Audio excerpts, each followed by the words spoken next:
Live everywhere. Daily Co's Radio on netrootsradio.com presents David Waldman. Kagro in the Morning Show.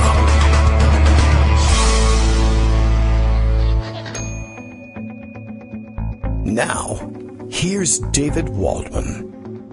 Hey, good morning, everybody. How you doing? It is Monday, April 30th, 2018, nearing the end of the month of April, by which I mean, I guess this is it. April half, I think. 30 days, yes? Okay, so this is it. Happy May tomorrow. Tomorrow will be May Day. May Day. Everybody is upset, of course, about what happened at the White House Correspondents' Dinner. Did you watch it on television? I didn't, but you knew that. And you knew that was going to be the case. Neither did Donald Trump, I guess, until he got home and watched it on TiVo. He went to Michigan and made far more outlandish and outrageous statements all night long than anything that was said at the White House Correspondents' Dinner. I feel like I really would like to simply dismiss this whole thing and say, forget it, we're done. Everything that needs to be said has already been said 100 different ways. But I guess that's the new reality we live in. And everybody, that is to say, everybody feels like they've got to get their 2 cents in, and I guess I feel the same way. I don't know if I'm going to be able to find anything to say that hasn't already been said in slightly different wording and retweeted several hundred times because it was worthy, but I guess we're going to have to address this issue. Luckily, we have Greg Dworkin visiting with us this morning. He will round up news stories of all sorts, not just about the White House Correspondents' Dinner, but surely something about that as well. And don't ever let him change your meeting days to Monday. Greg, we're really going to be in trouble if we can't get back on our feet on a Monday show with a real news roundup. Anyway, I mean, that is much in the news. I don't know if there's anything to add to it. We'll certainly try anyway. I am a little bit astounded about, I guess, every couple of minutes, a new angle that is brings up some minute detail that hasn't already been discussed comes up, or else we find members of the press corps, new members of the press corps, who are outraged for whatever reason about the event. I hate to concede a win of any kind to Donald Trump, but maybe they should just kill this White House Correspondents' Dinner after all. He'll, of course, insist that the reason it went down the tubes and they ended up canceling it is that he personally refused to attend, and so therefore, yada yada. I mean, it won't occur to him that there's some reality to it. He is, or purports to be, the President of the United States. That's a person of importance, ordinarily. And members of the White House Correspondents Association will, of course, want to be at a dinner with the chief occupant of the White House, and if that person doesn't attend, I guess there's a lot less cachet to the event.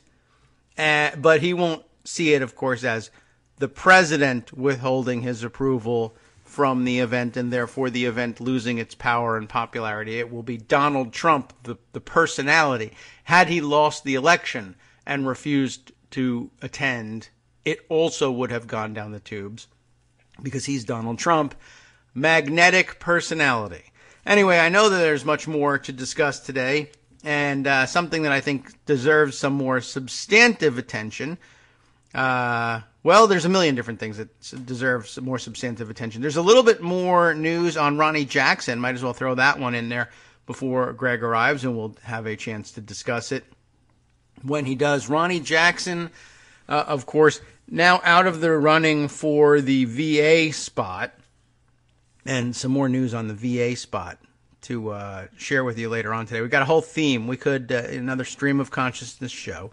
Easy to fill up 2 hours that way. Ronnie Jackson is out of the running for the VA job, but it was noted last week that he had not left the job of White House physician.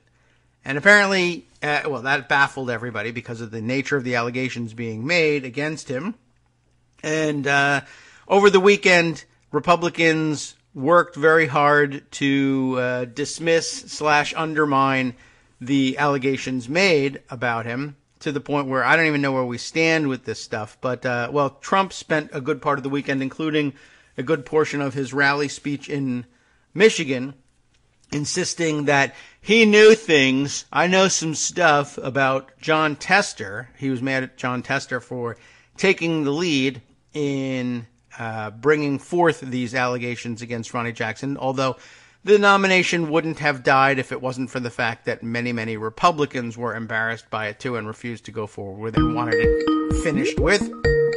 But he blames John Tester because John Tester is a Democrat. He wants everybody to know he knows stuff that would make him resign, and whether or not he'll ever deliver on those things, well, we'll have to, I guess, wait and see. But in the meantime, I did find out today via Politico, Ronnie Jackson won't be returning to his old job as Trump's physician either. I guess, I don't know whether in the euphoria over his nomination for the VA and figuring no one can stop nominations in a Republican Senate, except, of course, Republicans, and John Tester, of course, personally could do it. I guess maybe he gave up the job because it's since, I don't know when, but for the last couple of, I don't know, months, there we go, he gave up the role as the president's personal doctor last month, and it was taken over by Sean Conley, a Navy officer in his own right. And so now the word is White House physician Ronnie Jackson will not be returning to his role as the president's personal physician either. So no word on what that means. Ordinarily, you would say, okay, he's like, I don't know, returning to naval service in some other capacity. But in this situation, it could be that he just kind of retires and goes away, or he might be the next vice president or something. I'm not really sure exactly how this one will work out, but keeping an eye on the situation, just because it occupied so much of our time last week. But now, of course, the hot topic is eyeshadow, so let's all talk about that. Greg Dworkin is here with the latest on all the cosmetics and those other cosmetic effects of importance to national security and the world situation. Good morning, Greg. How you doing? Good morning. Hi. How's your eyeshadow? The eyeshadow is fantastic. Smoky. It's a smoky eye. Yeah, that's... And did you know, if you Google this on YouTube, you'll get over 3 million hits in terms of tutorials on how to do it and so on and so forth. It is very popular. And please stop talking about people's appearances. And, as a matter of fact, what Michelle Wolf actually said had to do with burning facts, F-A-C-T-S, in order to make ashes to do smoky eye. But you can't burn facts, so it must be something else.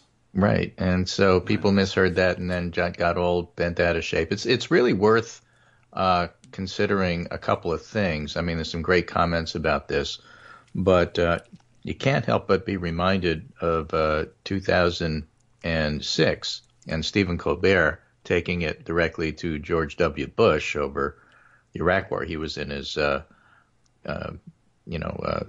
conservative commenter persona at the time. Colbert Report persona. The Colbert Report, exactly.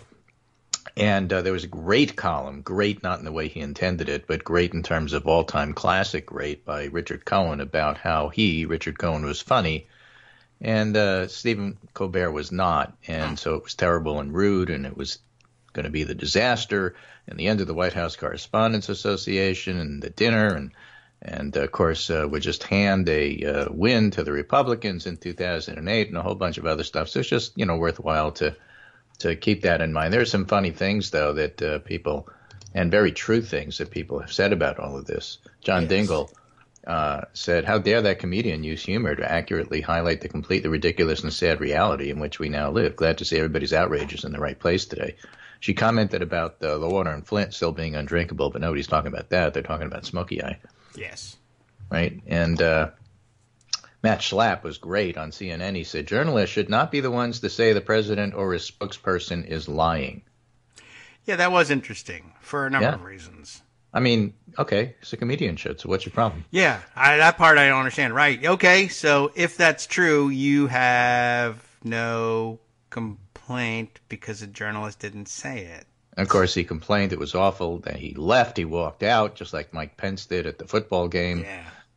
Except the thing is that he stayed pretty much for the whole thing and left like 2 minutes early and then went to all the after parties. So that was kind of crap. Yes. By the way, I would point out that he went to the NBC, MSNBC, after party where the other one of the other people in town. I mean, everybody went to that one. Also at the performance, at the dinner, and at the after party with Matt Schlapp, Kathy Griffin, who just a year ago was, going to be exiled and or perhaps assassinated for her joke about Donald Trump in which she mock decapitated him. But it takes a year to get rehabilitated. And I thought that was really sort of an important addition. Somebody had made Kathy Griffin their guest to the White House Correspondents' Dinner, and no doubt was also tweeting criticism. Oh my gosh, this Michelle Wolf, my goodness, the eyeshadow. You're sitting at a table with the decapitation joke lady, but it's cool now because it's a different year. A year later. Well, things do change over time. Now, in regard to Matt Schlapp's comment, I guess so. Brian Fallon said the statement will get mocked, about journalists shouldn't be the ones. But many practicing journalists actually agree with this. They think calling out the lies as lies hurts their objectivity, and that it's up to a liar's political opponents to call them out, and then the public can decide. Yes. So they wait for a Democrat to say that's not true, and then they write it up, and then it's a he said, she said situation. You decide. So Seth Maskett, the political scientist, had a nice tweet here. He says, Trump, I'm the Queen of France. Democrats, that's not true. Ideal journalism. There was a war of words at the White House today. Yes, I did see that one, and that does perfectly describe it. But even this statement has the same problem as Matt Schlapp's. I mean, I don't really get it. Many practicing journalists do actually think that. And well, Dean Backatis famously said he doesn't like to use the word lie. He did it, like 4 times in a short time span when Trump was talking about birthers. Yeah. He put birther lies in the New York Times headline. That was nice. But they, didn't follow up, and they just hardly ever do it. I couldn't understand, it wasn't an untrue statement, and I agree with what Brian Fallon had to say, but he says the journalists think that calling out lies as lies hurts their objectivity, and it's up to a liar's political opponents to call them out. So a political opponent showed up to call it out, and they can't take that either. I mean, Michelle Wolf isn't a journalist. She's a political opponent. She came to their dinner, did what Brian Fallon said would make them more comfortable, and no, we're not comfortable with that either. I can't call him a liar. You can't call him a liar. But yes, there is a way to call him a liar. I just can't describe it to you yet. And when you do it, it'll be wrong. Right. Jimmy Kimmel tweeted, Dear the media, Michelle is a wolf. That is her Twitter handle. Yes, right. Was funny. That is Hire what people a juggler say. next year. Yeah, I guess so. All right, Rich Little. That's the usual pattern. They get outraged. Yeah, I thought they should hire that guy in black and white, Ned Sullivan, who spins plates at the top of long sticks. That he should spin the food on the plates, and that would be a talent. I don't know why they do this thing. But, yeah, they usually retreat to somebody relatively milquetoast, and then a couple years go by, and then, they're back to the same thing, and they're outraged again. And, by the way, I also invited Kathy Griffin. Yeah. By the way, John Dingell had a great tweet the other day that had nothing to do with this that I just loved. Okay. He said, Dear my friends, my Republican friends in Congress, retirement is great. There's naps. There's snacks. Join me. They have that in Congress, too, to be honest. Yeah. But they do. It's much better. That was one of Michelle Wolf's jokes, actually. Oh. Okay. Well, they are retiring in droves. I did see, who was it? Said the other day that Republicans they're not retiring because they're afraid of being defeated at the polls. They're retiring because they're all afraid of being assassinated by left-wing violence. Said that one. That's the guy. Yeah, the guy who didn't get shot at that event. No, but actually he was scary. On one of those lists that same shooter had developed, because it was a list of people in Congress he was after. Huh. And Brooks was on that list. Well, yeah, it was a surveyor's mark, Mo. Mm-hmm. But in any case, there's a nice piece here by Molly Roberts in the Washington Post. Michelle Wolf got it just right. What? You can't go Thank you. That's how comedian Michelle Wolf answered Sean Spicer's declaration. Her headlining stand-up set at the White House Correspondents Association dinner was a disgrace. Her response is instructive. To Wolf, an insult from Spicer is an accolade. An accolade surely would be an insult. True. And that's why I thought it was funny. Donald Trump joined in the act. She got him to walk right into it. He's advertising her routines now. Perfect. Right. He would say, of course, as long as you spell the name right. Yeah. Quote, she burns facts, F-A-C-T-S. That again. And then she uses the ash to create a perfect smoky eye. Wolf said of Sanders, correct on both counts, and many would rejoice at such an endorsement of their eye makeup. Callous attacks on women for their looks, even after Saturday night, still belong to the president, who refused to attend Saturday night's event, not to the comedian who skewered his cohorts. All the same, countless journalists rallied behind Sanders, the same woman who spends her days lying to them. And that says a lot more about them than it does about Wolf's routine. And then, she finishes by saying, this persistent chumminess is why Wolf's performance in the end wasn't really for the press. It's about us. You guys love breaking news, and you did it, Wolf said to CNN. You broke it. Yep. To everybody else, she said, you helped create this monster, and now you're profiting off of him. Instead of listening to that or to Wolf's final line, Flint still doesn't have clean water, we get grumpy on Twitter, which means Wolf did a better job of defending the First Amendment than those who said that that's our business. Yes. Which I think was pretty good. I think that's pretty much on the mark. Darn it, it got printed in the media. Yeah. Now what am I supposed to think? Read it? No. But what do I think when I'm done? Oh, you read it and then you think. Oh. But what? All right. So what's all the brouhaha about? The funny part is almost immediately Mike Allen declared a win for Trump. What about John McCain? Which was actually pretty funny. It was funnier than a lot of the material that I heard on Saturday night. And I read that and I said, what are you talking about? I don't know. And then Rick Klein on ABC did the same thing this morning. We were offended, therefore Trump wins. All right. And I'm thinking, what are you saying? And I'm just going to conclude this segment, stuff I can't really do on the air. But Lewis Black had a wonderful rant about the time he was invited to be the headliner at a Washington correspondents' dinner. And it is absolutely side-splittingly not safe for work, hysterical. Okay. Is that on your list, no, but I'm going to give that one to you. It's on YouTube, so you can get it there. And the fact of the matter is, he talks about how difficult it is for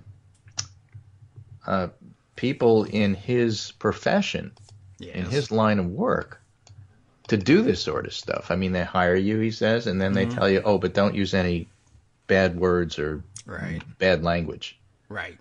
Don't use hired you to build the building. Don't use any cement or steel. Right. I mean, Michelle Wolf, kind of said to the audience after a couple of her raunchy jokes and said, obviously you didn't do the research on me, right? I mean, you can't ask Lewis Black to talk about this and then not use any bad words. Right. And this was, the Congressional Correspondents' Dinner. This was published on November 11, 2016. Yeah. So this, was a look back. I think this was in the Bush era. Yeah. And Black says basically what they wanted you to do is take my routine and reduce it to a series of knock-knock jokes. Right. Why are you making fun of the door? I don't understand that. And, it's just how difficult it is as a comedian to do that sort of stuff. But then, talks a little bit about the people who are at these dinners being a little bit uptight. And again, in language I cannot use on the radio. But, it's a really refreshing look back, not referring to this one, but absolutely on point about this one and the audience. Yeah. It's New York humor meets D.C. Uptight sensibility, where they don't like being skewered. Yeah. Except that the idea of having a roast is something they've done for 30 years. So, what's going on here? Yeah, I mean, maybe that's the bad idea, but... Right. So the one of my favorite reporters is Olivier Knox. Yeah. And he's the vice president. He'll be president next year. Was he president in the past year? No. No? I thought I heard that. That was Margaret Tallett. Well, not during the past year, but in a past year. Maybe a past year. I don't know. Second term of. I'll look Honestly, it up. I haven't really, been following who's president. All I know is that he's responsible next year for fixing this mess. So. Yeah, but I think he might have been last time too. I don't know. I'm going to look that up while we chat about eyeshadow. But the whole point is what is the purpose of the White House Correspondents' Dinner? I do not know. And Walter Schaub points out that it doesn't really raise a lot of money for charity, as they claim. Is that what it's supposed to do, really? Yeah. I had no idea. But part of the reason is process. Okay. What? And the reason for that is that you have to set the price of a ticket relatively low so that congressional people can buy them. And that if you give it to somebody for free, it doesn't break the $338 mark, whatever it is that they set as the limit for gifts and so on and so forth in this setting. Mm-hmm. Okay. So you can't charge the media $2,000 a table, like you'd like to, because that would raise some money. That's normally how you do it at these charity events, but you can't do that because emoluments and stuff. Yeah, that's true. That's a problem. I mean, it is a problem. So it turns out that, it doesn't dumb. even raise a lot of money for charity. So why are you doing this? It's all about access, and don't lie about it. Yeah. Okay. Good point. That's my point. Yes. Okay. Well taken. I didn't realize. I mean, I guess it doesn't surprise me that they would also say, yeah, sure, it's for charity. Because why not? That's a thing people say when they want people to gloss over. Why the hell are you doing this? Well, it's charity. Yeah. All right. I've seen dumb things done for charity before. Weird. That's all I can say. Yeah, it is weird. But, it's one of those things you learn, when you start trying to break this stuff down, it turns out that, there's a lot more to it than it appears. Yeah. Well, okay, they can do away with the charity part, I guess. You can't get a write-off for it anymore anyway under their tax law, so forget it. Right. Now, since you brought it up, Kathy Griffin had a little tweet storm about this yesterday. Oh. She said, I have some thoughts on Michelle's act and the reaction to it from members of the press and other D.C. insiders. For the record, I was in the room. I thought the set was great. She was hilarious and confident. First, she took no prisoners. She roasted Trump, Pence, White House staffers, the media personalities. Everybody's focused on Sanders. That was only 1.5 minutes of Michelle's act. She went after everybody as it should be. She was hired to do a roast. That was her job. She wasn't hired to offer media analysis or to be fair and balanced. She was hired to poke fun at powerful people. Not once did she punch down. She focused on the people and institutions that are powerful beyond measure. A comic's job is to go over the line and then push the line and then go over it again. Great comics aren't supposed to be safe or careful. That would mean we're not doing our job. By pushing the line, we force people to think differently, to ask questions, and to disrupt the status quo. That's exactly what we've been talking about on the show. What's this deal with doing it for charity and how much money do you really raise? You ask those questions. And no, it's about access. Okay, well, you ask those questions. So, yes, she did her job, and this is what we're talking about this morning. Comics, by their nature, are anti-establishment. They're charged with the often unenviable task of going after people in power. It's a lot easier to tell jokes about the difference between L.A. and New York City or cats and dogs. Enough with holding everybody else but the president of the U.S. and his staff to higher standards. This doesn't mean I don't recognize investigative journalists, the New York Times and Washington Post, et cetera, are doing their job. But is that journalists often say they can't use certain language about Trump because they have to be objective? And we were just talking about that in terms of lies and not lies. Fine. But they're willing to use words like mean about a comics act. How is it objective to offer subjective commentary about a comics jokes about the president? Trump chooses not to attend. Instead, the White House sent Sarah Sanders, who was attending in his place. She sat on the dais where the president usually sits. So, of course, she's going to get some of the toughest jokes. She's Trump's proxy. Yes, he did it to her. Right? The calls for the Correspondents Association and Michelle Wolf to apologize are absurd. They're coming from reporters and many Trumpers. Trump is famously, and he says this himself, never truly apologized because he thinks it makes him look weak. And no, the apology for Access Hollywood tape doesn't count, because now Trump goes around telling people he doesn't think the voice is his. Right. So cut the BS. And specifically calls out Andrea Mitchell for complaining. When's the last time you demanded Trump or White House staffers apologize for their horrific statements? When's the last time you demanded Trump apologize for being a birther? And by the way, for the Scaramucci and DeMartoscos of the world, please tell me why anybody should apologize when Trump has never apologized for lying for years about Obama's birthplace. I'll tell you what the media gets upset about, because Michelle Wolf told the truth about them last night and the role they played in allowing Trump's rise. And what she said basically is that you all profit on it. You love him. You treat him like an ex-boyfriend, but actually you really love him because thanks to you, you guys are making a lot of money. They didn't like that. Yeah. Right? But she said what needed to be said Kathy Griffin. So journalists are willing to demand that a comic hired to roast people apologize, but they aren't willing to demand that Trump or his staff apologize to people. Is this where we're at? Can someone explain the difference? And so she's got, and by the way, she never talked about Sanders' appearance. She was talking about her character. Yep. But anybody pearl clutching over her comments and demanding she apologize needs to demand that Trump apologize for calling women fat pigs, slobs, talking about their bodies, not to mention apologize for comments like blood coming out of her, whatever. But no, they haven't demanded that of him because they're terrified of Trump. Instead, they go after a comic who's paid to make jokes. They go after her instead of a man with real power. All true. Right? Yep. So it's just interesting. It's such BS. Told some jokes and you condemn her. You are a bunch of enablers. She's talking to the White House Correspondents Association, who put out it was unfortunate that we had this thing last night, and we'll discuss it at a later date. I'm sorry if anyone was offended. Why isn't that the answer? You're supposed to say that. Right. What people are forgetting is how many people and institutions she hit in her act. In fact, while all those reporters are preaching about their objectivity, Michelle was in many ways more objective than them. She went after MSNBC, the liberal media, and the Russian exception. She went after CNN. She even went to the conservative Holy Grail, Ted Kennedy and Chappaquiddick. She did? Where did she find time? What's that? Okay. Where did she find time for that? Okay. Oh, she found time to do all of that. Good. All right. So she was fair and balanced. Right. So actually, it's a pretty good analysis. I think so. She's better an analyst than she is a comedian. Yeah. Well, I don't know what to say about that because you're not supposed to something, blah, blah, blah. Unless you do, in which case, I don't know. This whole thing has been very confusing, and intentionally so. We will return to it and not clear it up, probably, after this. It'll remain smoky, we'll say. Hi, everybody. It's me, David. Let's change things up from the old fundraising pitch for just a minute and talk instead about how you can be a part of our show. If you've got a smartphone or any other electronic recording device, why not sit down and record a segment for us?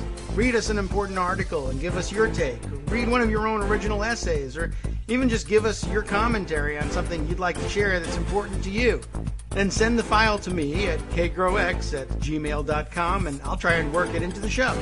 Short segments, a few minutes in length, are easiest to fit in. And of course, I can't always guarantee that I'll be able to play everything, but if you've ever shouted at your radio or TV about something you wish was being covered, here's your chance to change that. Make the show your own. Send your submissions to me at kagrox@gmail.com.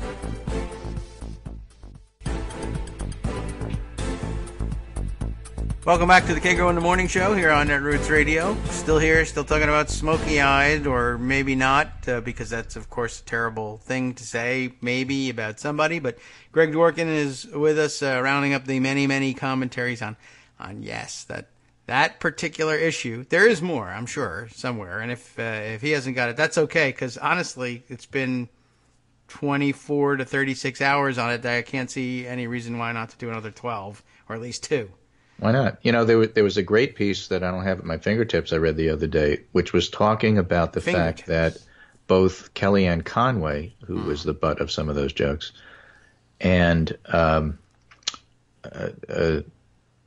Huckabee Sanders and several other of the Trumpers, by government expense, which is to say taxpayer expense, employ a makeup artist.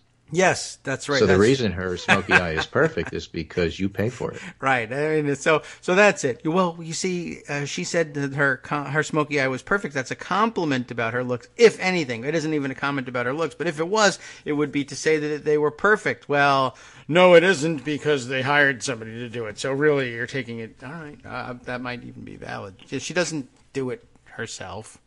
Anthony Scaramucci arranged that for the two of them, which is weird. So Walter Schaub had tweeted this to Soldat O'Brien. I referenced it in the first segment on the show, but I thought it was interesting. Soldat, do you know why it raises so little money? Talking about the Correspondents Association dinner. They have to keep the cost of admission below the dollar cap under the government's gift rules. This suggests the event is primarily about getting access to government officials and only secondarily about charity. And the relevant piece here is if a person other than the sponsor of the event invites or designates the employee as a recipient of the gift of free attendance and bears the cost of that gift, the event is expected to be attended by more than 100 persons, and the value of the gift of free attendance does not exceed $390. So that's the cap that you can charge. And instead of charging $5,000 or $10,000 for all these rich, a lot of these news anchors could buy a $100,000 table. They don't buy it anyway. Their company does, but yeah. But they could, but that's really kind of the point. So I don't think Michelle Wolf makes that kind of money. I'm just saying. And so here she is making fun of them, and they get all upset about it and huffy. Oh, well. I don't even know what to say about this stuff. Oh, by the way, I did see that. I'm curious. I saw that in reading about Kathy Griffin's attendance that she ran into Jason Miller at one of the after parties. Yeah. And he's been in the news lately because, of course, he and his his baby mama, I guess, have been in the news because they are suing one another over the everything, including, I guess, the custody and care and child support too, I guess, for the child they had together during the campaign of the Republican nominee for president or whatever. I was curious whether he joined in the outrage about what Michelle Wolf said, but he's so obscure a figure that it would be difficult to track that down. I assume that he yelled at somebody, but if you've read the recent accounts of what his and I can't remember what's the name of the woman he had a baby with during the campaign. I can't recall. I barely recall his name. Every time I say it, I think I'm talking about the fake persona that Donald Trump maintains. But apparently she had some interesting detail about things he's said about AJ Delgado. Yes, that's right. That rings a bell. And he said she reports that he has said some things that were like horrific for certainly not repeatable on the radio, but horrific as far as personal attacks on the appearance of some of the exact same women about whom we're all fainting over the eyeshadow comments. And I'd like to know if he had anything to say, but that's all I just know is this piece in the Spectator in the UK says that according to the public docket, both parties have now requested mental health evaluations of the other. And I think that about sums it up. Yes. No, of course, admission that maybe they should each have that, but it comes out that way by default. You're nuts. No, you're nuts. Well, I think you're both crazy. By the way, while this whole White House Correspondents' Dinner thing was going on, Trump was having a rally in Michigan. Yes, because he didn't want to go to this one. And why would you? So I think that was pretty interesting. And as part of that, he went after John Tester a little bit. Yeah. And so David Axelrod wrote, Americans are treated to a profane, insult-laden, often inappropriate monologue last night, but enough about the president. How about the White House Correspondents' Dinner? Yeah. So he's, among other things, going after Tester. One of the interesting things, though, in terms of his comments about Tester, that people have to remember, Tester's the ranking member, which is to say on the minority party, of the Senate Committee on Veterans Affairs, and that's why Tester was talking about Ronnie Jackson in the first place. But the chair of the committee is Johnny Isakson, Republican of Georgia. And the point is, everything that Tester did and all the statements about postponing the hearing on Ronnie Jackson, et cetera, were backed up by Isakson. They were joint statements with Isakson. And Isakson has publicly said he doesn't have any problem with a single thing that Tester said or did about Ronnie Jackson. So it gets very difficult to run against him as, this is one of those, somebody said something mean and now Trump wins. I mean, that is such a knee-jerk response from the press, but I don't think they get it. Tester is running in a state where 1 out of 10 people are veterans, and they actually care about the substance of this, unlike the reporters in D.C. Yeah. So I don't know that this is going to hurt Tester. Okay. I'm in agreement. Yeah, the tester thing. I kind of want now. I want to know. I need the information brought to light. What is it that Donald Trump has on him? They've never crossed paths or anything. Well, Donald Trump has it on good authority that Tester spent the weekend in Russia at a particular hotel. That could be. I could believe that that's it. Because Donald saw the tapes, and he's pretty sure it's Tester on those tapes. Okay. Sure. I don't know why that wouldn't be the Well, case. memory's a funny thing, and you remember things the way you want to remember it. Okay. Whoops, I've got some auto-playing video happening somewhere. Let's find it and kill it. There it is. I can't hear it, so I'm hopeful it's only at your end. So one of the things I did in the Pundit Roundup today was talking a little bit about November. And some interesting things here. Here's a New York Times story, and this is all from the Pundit Roundup, so let me just make sure that you have that at the bottom of the screen that you and I use to communicate while we're on the radio, so you can look it up easy. It is there, but I'll put it right at the bottom so you can find it easy. The New York Times, Trump's role in midterm elections roils Republicans. President Trump's privately rejecting the growing consensus among Republican leaders they may lose the House and possibly the Senate in November, leading party officials and the president's advisors nervous that he doesn't grasp the gravity of the threat that they face in the midterm elections. Okay. Right? And it's interesting because I was observing on Twitter the other day that Trump has this pattern, whether it's with Strange and then Moore in the Alabama Senate elections. Yes, okay. Or whoever it's with, he always says, I'm for Ronnie Jackson. I'm for this person. Yeah.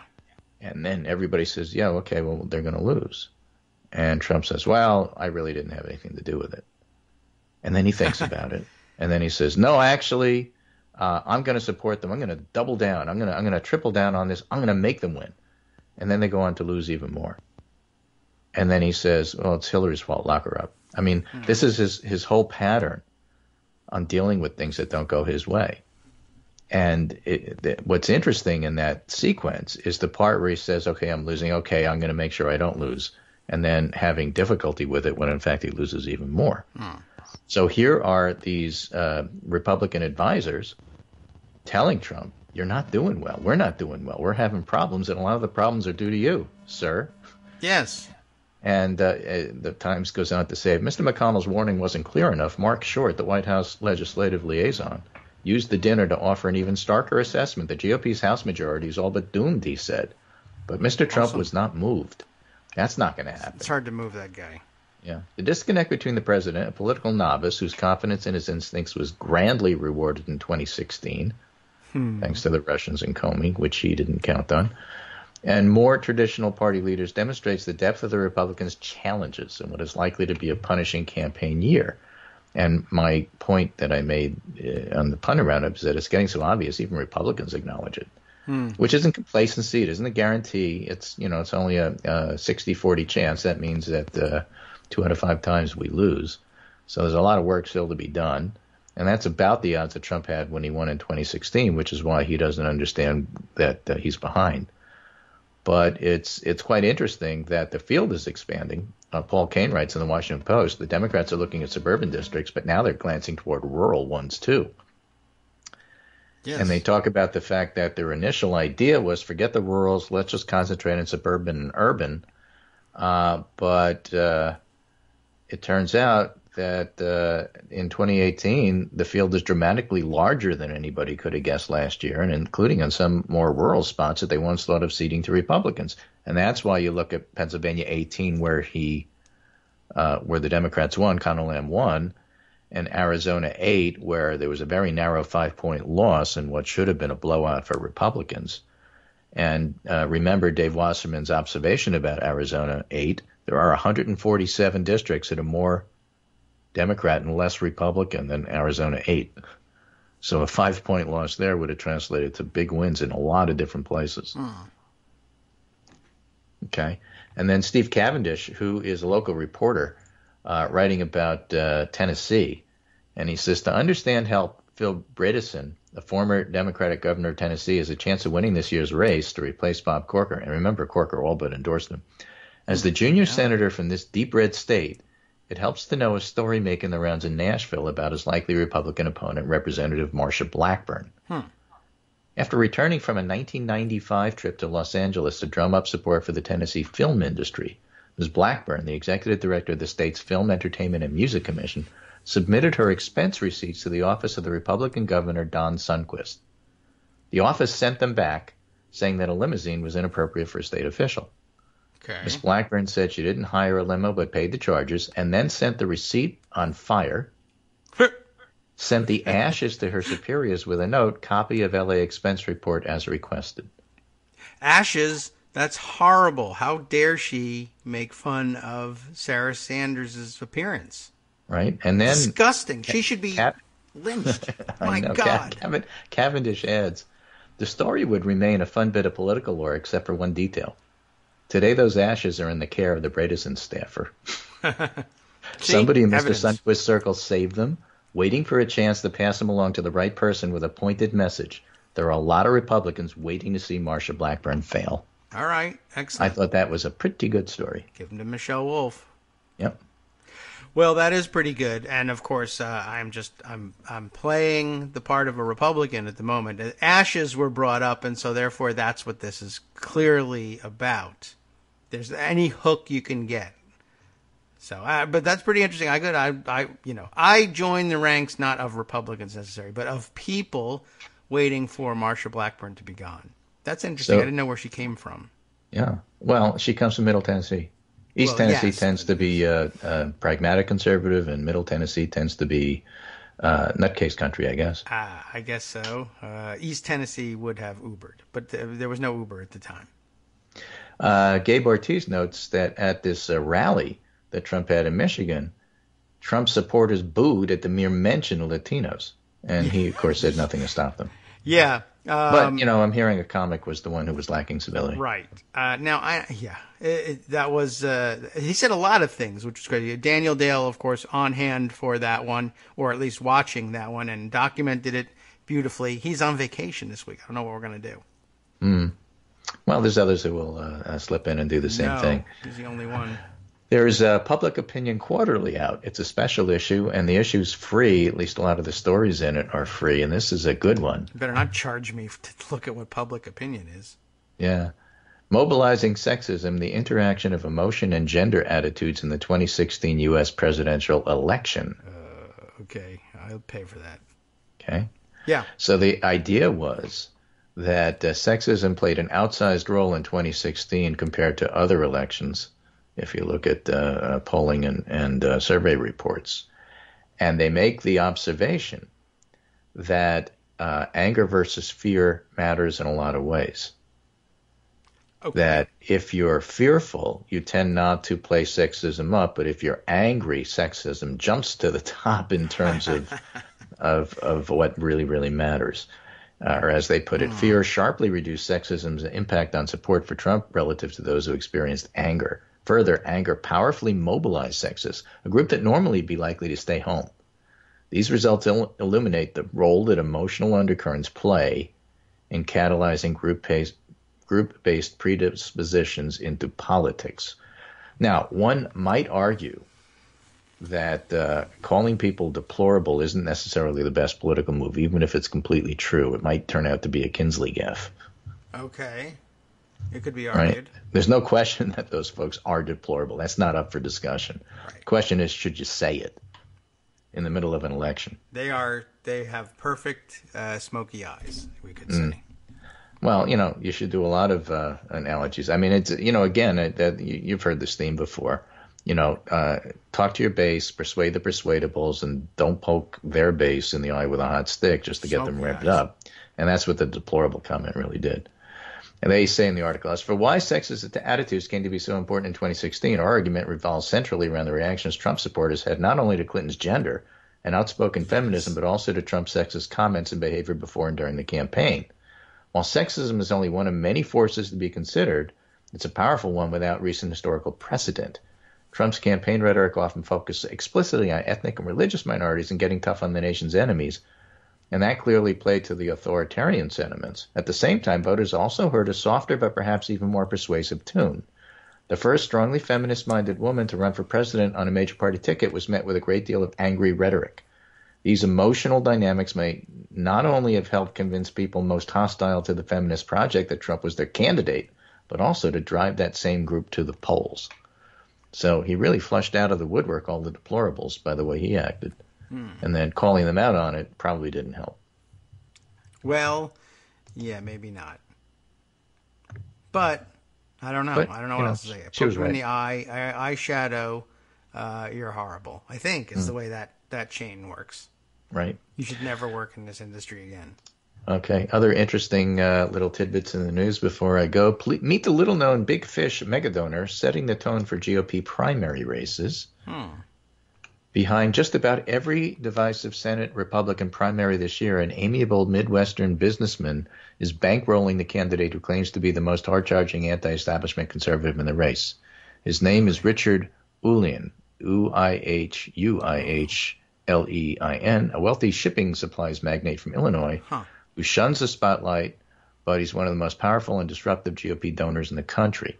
He's given money to isolated races in the service of his anti-union, free market, and small government views, dramatically increases giving $21 million into races from Montana to West Virginia to ensure more conservative victories in the upcoming midterm elections. The beneficiaries include Chris McDaniel in Mississippi, who's made preserving the Confederate symbol in the state flag a centerpiece, tens of thousands of dollars to support failed hopeful Roy Moore, doubling down after multiple women accused Moore of unwanted sexual advances. And he wields a unique influence in the age of big money politics because he can jump in with big checks. That seems like the opposite of a unique influence in the age of big money politics, but I like the phrasing nonetheless. It's very beautiful, like smoky eyes. Well, but he's putting a lot of money into the primaries, and so the end result might be you get more Don Blankenships and less Bob Corkers. Okay, so I guess that's... Now, whether that helps you in the general, that remains to be seen. Yeah, right. So he's the guy bankrolling the legitimate rape wing of Meanwhile, the Republican Party. Yes? While this is happening,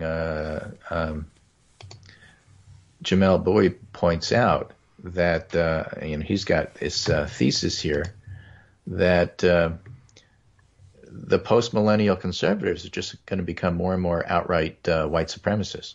And then it's funding from a guy like this that makes that happen. Yeah. In large part. I do feel like I've seen the name before, but I can't recall exactly. Well, we'll see if it comes up at any point in the archives, but it wouldn't surprise me if that were the case. But yeah, this is the kind of person who enables it. And he and many others. We've also read stories of other sort of behind-the-scenes money men. I recall one of the distant, not Charles Koch or his brother, but another distant black sheep of a brother was also involved in underwriting a lot of these candidates and a lot of this movement. So some very weird, cranky old rich guys who apparently want to go down in flames in their last remaining years, and it's causing trouble for a lot of us, especially if it leaves behind a cohort of millennials who are now just outright white supremacists who will influence politics for the next 50 years, which sounds like it might have been their goal in the first place. Mm-hmm.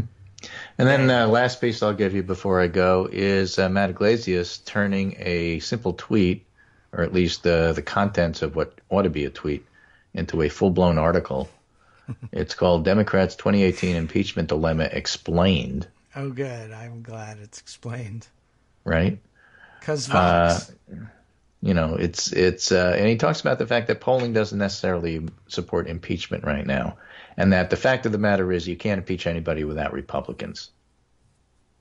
And then, after this long piece explaining all of that, in excruciating detail, he says the crucial thing, both politically and substantively, is to be clear that impeachment is ultimately a question for Republicans, not Democrats. Without GOP support, there's no way to remove Trump from office. And even if Trump were removed, Democrats still wouldn't be thrilled with a Mike Pence presidency.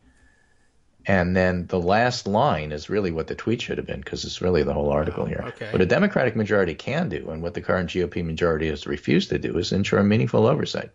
Yeah. Well, that's all. That's all people are asking, really. Democrats don't have this dilemma about how to run on impeachment. Republicans are going to be very loud about it, so you might as well have a plan. And the plan is, we're asking for oversight. And the data takes you wherever the data takes you. It's that simple. And if it turns out that doing oversight means you actually use subpoena power and you actually talk to people who know stuff, unlike, let's say, House Intelligence Committee, then if you find out things that are bad, then, act accordingly. Yeah. Well, I don't see that as being particularly hard. No. And by the way, healthcare. Right. Why not? I mean, I guess that would be my plan. If I wanted to satisfy, pearl clutchers about impeachment as a topic, I guess I would, I think that's fine. You can say, look, he's absolutely right. Impeachment in terms of removal from office doesn't happen without Republicans agreeing to go along with it. And so, because we know that no Republican will fairly consider the evidence which ought in a just world to lead to impeachment and removal from office, because we know Republicans will cheat on behalf of the defendant Donald Trump, all we ask is that we have an opportunity to show you just how one-sided and biased, partisan and tribal they really are by presenting the facts which ought to lead to his removal from office, but won't, because this man over here and that woman over there by name will cheat on behalf of Donald Trump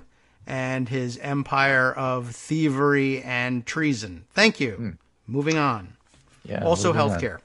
So it turns out that, and this is a theme too that we talked about the other day, the idea that Trump's second seasons on TV generally don't play as well as the first season.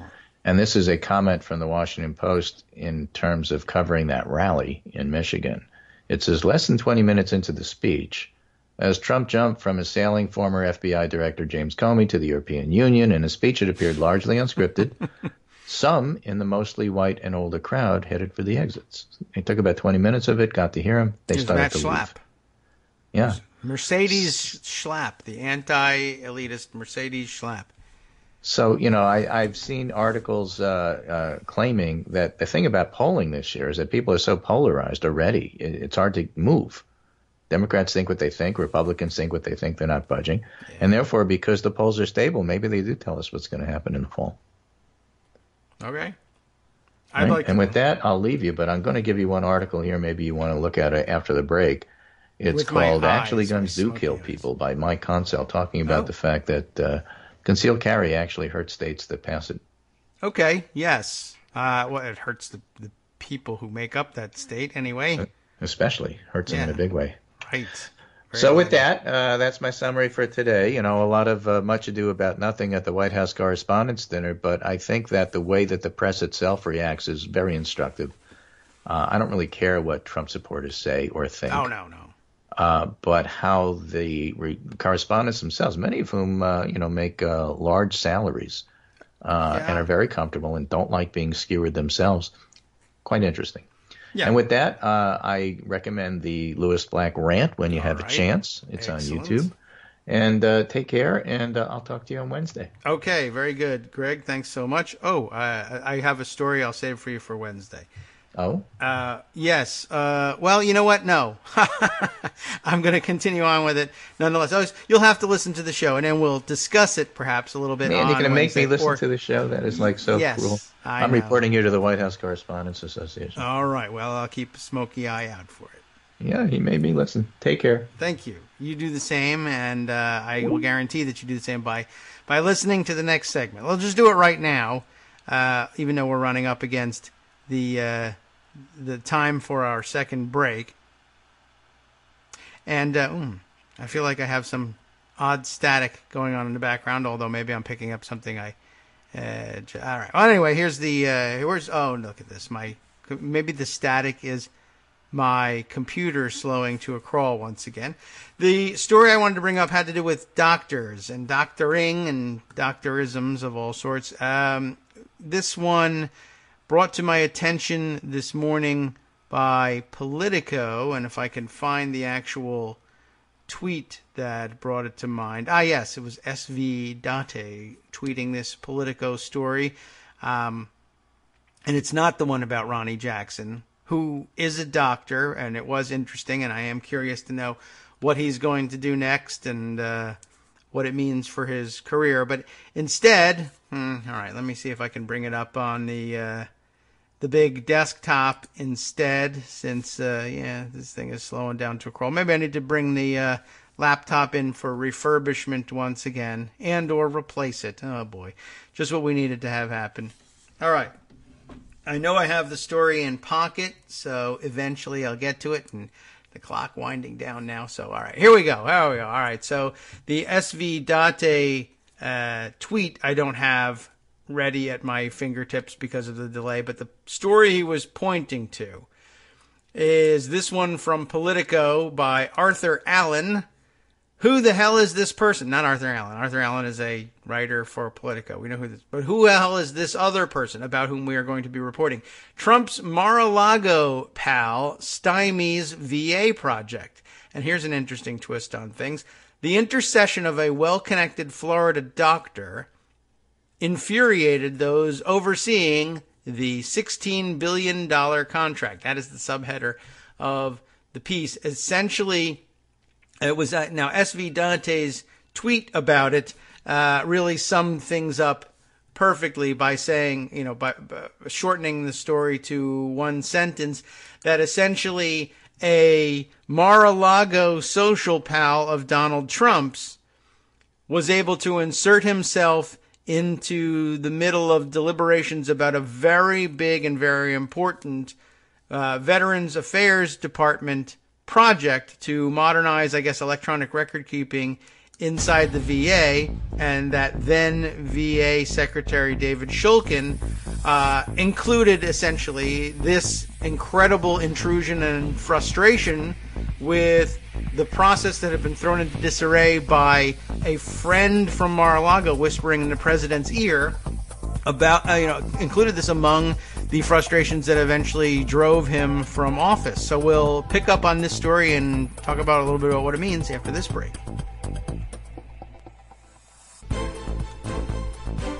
Welcome back to the Kagro in the Morning Show here on Roots Radio. Just piping down from our 1-minute break.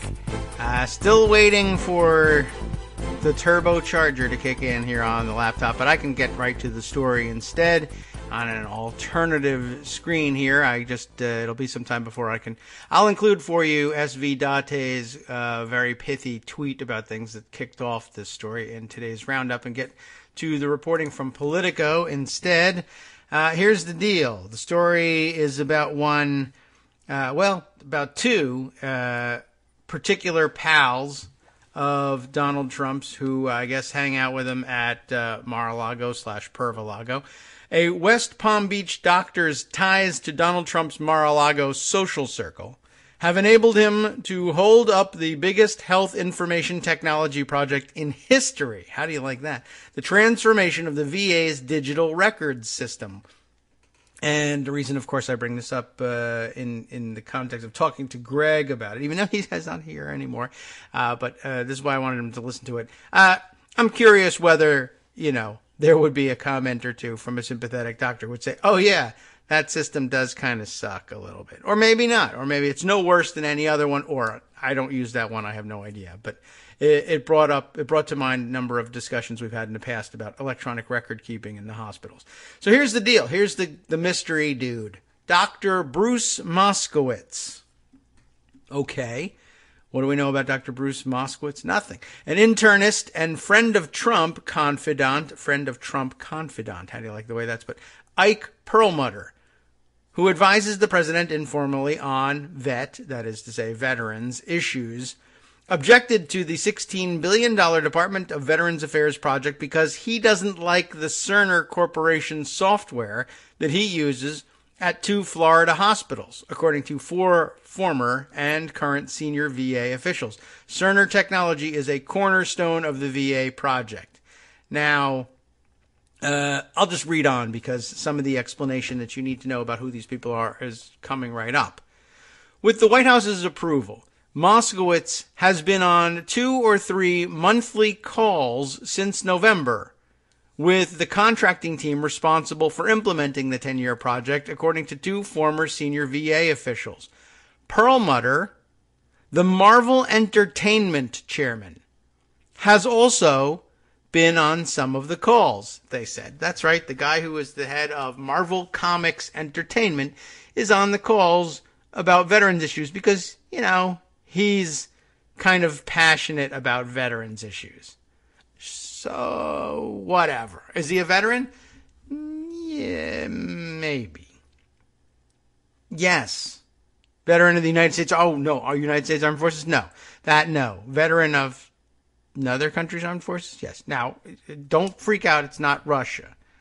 But it's not going to make you feel any better when you find out it's Israel either. So, okay. Moving right along. Oh, yes. Now I think I might have a chance to scroll down and get this other tweet at some point. Anyway, how do you like that? This reminds me of another story, by the way. What were we reading about not that long ago where, again, there was a friend. Oh, yes, it was Lou Dobbs listening in on like White House Council of Economic Advisors calls and national security issue calls. And that just basically whoever Trump likes to hang out with or thinks is cool on television, he pipes them into these calls, which is great for security, except that don't worry about it. You're not going to get any inside information about what's happening in government because nothing's happening in government because Donald Trump is the president. They're not getting anything done. So I guess ultimately the damages are limited that way. All right. So there you have it. With the White House's approval, Moskowitz has been on 2 or 3 monthly calls since November. Euphemistically speaking, of course. The White House's approval. The House itself, the building. Hello, everybody. I'm the White House, and the phone lines that run through me are my property, and therefore I get to decide who gets in on the telephone calls. The White House's approval. Donald Trump put him on this call. Just say it. They don't have confirmation. I know these guys, they work this way. It's very careful. Can't call him a liar. And the sources won't say Donald Trump himself did it, but the White House's approval. Even if you think it was staff. Tell me which staffer do you think said, who should be on this call? Bruce Moskowitz. Now, we haven't even gotten to who the hell is Bruce Moskowitz, except that he's a friend of, what's his name? Ike Perlmutter's. Oh, so what? He's a friend of Ike Perlmutter. Well, Ike Perlmutter's a billionaire, and you know how Donald Trump feels about billionaires. Yeah, so how did he become a billionaire working on veterans issues or something? Or I don't know. Marvel Entertainment. Well, okay. So now we all have to stop going to Marvel movies. Too late, I guess, if you went to the Avengers thing this weekend. I didn't, so I can still save my money. So that's the story. Bruce Moskowitz. Who the hell is he? Let's continue on with the story. Many doctors and IT experts are skeptical of the VA deal. And I did wonder whether perhaps Greg might likewise be skeptical of the VA deal because he also thinks, Cerner Corporation's software sucks. Maybe. And it might. Okay, here he says, that system really sucks for end users. And it's entirely possible that that's the case. What's really interesting, though, is that essentially the story here is a doctor guy who's, Trump knows from Mar-a-Lago, says, I don't like it. Now, there's some pushback on this, believe it or not, from the $16 billion side of things. Many doctors and health IT experts are skeptical of the VA deal, especially after the problem-ridden implementation of a similar system at military hospitals, and that would raise some concerns. However, the involvement of Moskowitz and Perlmutter, which has not previously been reported, infuriated clinicians involved in the VA project, including former Secretary David Shulkin, according to one of the sources, a former senior VA official. Not Shulkin. He also was a former senior VA official, but the source is a different person who was also one, you see. Several officials said they thought contract negotiations had been wrapped up earlier this year and had no idea why the project was being held up.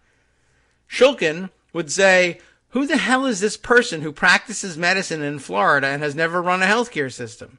Said the source. He said Moskowitz's involvement was one of the irritants in Shulkin's dealings with other White House appointed officials, which contributed to his being fired on March 28th. Very interesting. And although I will say it's absolutely true that there are many doctors who hate this system, and I guess Greg is among them, and he's also sending me articles I have here, we should share them, of other doctors who come out and say things like, it's so bad that it's putting patients' lives at risk. And, we aren't, I don't know if we need to hold ourselves in the position of saying, like Shulkin, who the hell is this person who practices medicine in Florida and has never run a healthcare system? Well, he's a person who runs healthcare for some people, and it's like, I'm trying to do it, and I can't do it well because this system is horrible. Why are you paying them $16 billion to put it in every hospital? Although, I'll speculate just for a moment here. Does anybody want to take a stab at how long it'll be before we find out that Moskowitz has an ownership stake in a rival bidder for the same contract? I think we'll probably find that to be the case too. And so, on the one hand, I can see, what about the elitism, the Washington elite approach of saying something like, who the hell is this person who practices medicine in Florida? Well, he's a guy who practices medicine, on the one hand. On the other hand, he is a person who practices medicine, but, one, at what level? And two, at what point do you say, just because the guy pays $200,000 to have lunch at the president's private club, is this a guy who we should have participating in policy calls twice a month and holding up decisions like this? I mean, you could reopen the case, but then you should have somebody speak on the record and say, why is this happening, as opposed to just having Dr. Moskowitz whispering in the president's ear and the president saying, don't do the thing, don't do the thing. No one can articulate the reason. I'm sure there are people who can articulate the reason. Greg Dworkin could articulate the reason. He's not on the call. Bruce Moskowitz, though, he's there. These behind-the-scenes talks where Moskowitz questioned various aspects of the program illustrate the degree to which members of Trump's circle have been able to influence government decisions, even about extraordinarily specialized subjects. That involvement has stupefied policymakers, especially since members of Trump's family, and here's an even more interesting twist to the whole thing, members of Trump's family had pushed the opposite agenda. And this will then surprise no one, including Greg, I'm sure. Trump's son-in-law, Jared Kushner, was instrumental in Shulkin's June 2017 decision to choose the Cerner Corporation system with a no-bid contract. So I guess the theory about having a rival bidder to the contract is out, but the idea of Moskowitz possibly owning a rival for the business, even if it wasn't in the form of submitting bids, is not. Shulkin announced the Cerner deal after several White House meetings with Kushner and aides from his Office of American Innovation. But remember when he had to head that up? Moskowitz's concerns effectively delayed the agreement for months, the sources said. VA spokesman Kurt Kashor, or perhaps Kashauer, said Wednesday that finalizing a decision on the modernization of the VA's health record system was a priority for Acting Secretary Robert Wilkie. Kashor didn't respond specifically to questions about Moskowitz's role. Proper due diligence is required to ensure the best interest of veterans and taxpayers are served before the department enters into any agreement of this size and importance, he said. That's a good statement, good spokesman statement there. We are doing that now and expect to make a final decision and corresponding announcement in the coming weeks. Shulkin declined to comment for this story, as did Cerner Corporation. Moskowitz and the White House did not respond to requests for comment. Moskowitz, trained in medicine at the University of Miami, is a beloved West Palm Beach physician. I don't know why he's beloved, but lots of people love their physicians, I guess. And if you do, you can keep them. Who sits on medical nonprofit boards with billionaires, which makes me suspect that one or another of them has a ownership interest in somebody who would rather do the work or then allow Cerner Corporation to be paid for it. He is invested in projects, what a surprise, like an iPhone app to help patients find emergency care and a registry to track medical device safety issues. By the way, 911 is a great app for helping patients find emergency care. Moskowitz also has a great Rolodex, in the words of one VA official, with many contacts at top-ranked facilities, such as the Mayo Clinic, where he sends patients for specialty care. In December of 2016, he and Perlmutter helped broker a Mar-a-Lago meeting between Trump and leading healthcare executives from Mayo, the Johns Hopkins University Hospital, the Cleveland Clinic, and other big systems. Perlmutter, meanwhile, has been advising Trump on veterans affairs since before the inauguration. Some news reports say the Israeli-born businessman's interest in veterans stems from serving in the Six-Day War of 1967, of course, one of the Arab-Israeli wars. And I don't know. I'm sure his service extended beyond 6 days, but it is sort of a funny thing to punctuate that story with by saying he's big into veterans because he was one for 6 days. Anyway, while Moskowitz's complaints about the software he's used in Florida are not unusual, indeed, I guess Greg has some of the same complaints, IT specialists at the VA felt that he was out of his league in evaluating the Cerner deal. And he may not be out of his league in evaluating what his user experience with Cerner software was at his hospital, but I could see where you might say, well, your expertise with respect to evaluating the $16 billion deal might not be directly applicable.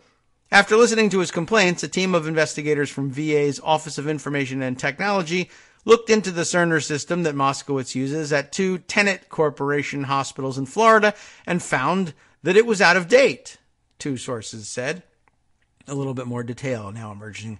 Yet Moskowitz assumed that if his hospitals lacked the feature, it meant that Cerner could not produce it for the VA, they said. He'd be like, it doesn't have voice recognition software. Yes, Cerner does have voice recognition software, but it isn't installed in all Cerner hospitals. This was part of the rub between Shulkin and the Trump people, the first source said. This guy's whispering in Trump's ear. I know because I have to use it. And that's, I actually like the idea of including personal experience at that level and getting word of that to a top decision maker like even the President of the United States. I just worry a little bit about the way Donald Trump might be conducting this business, especially for Shulkin must have just been out of his mind at the time. He gets, I'm sure, pulled aside and is rolling his eyes that he has to meet with Jared Kushner on this. And Jared Kushner is like, I strongly suggest we implement this contract with these people, not for any reason of personal interest, of course, you see. I just think, for some other reason. It should be a no-bid contract to these people. Let's not ask too many questions about why that's the case. And Shulkin sees the writing on the wall, rolling his eyes, says, it's not necessarily the worst debacle we've ever entered into. Somebody has to implement the systems for updating electronic record keeping at the VA.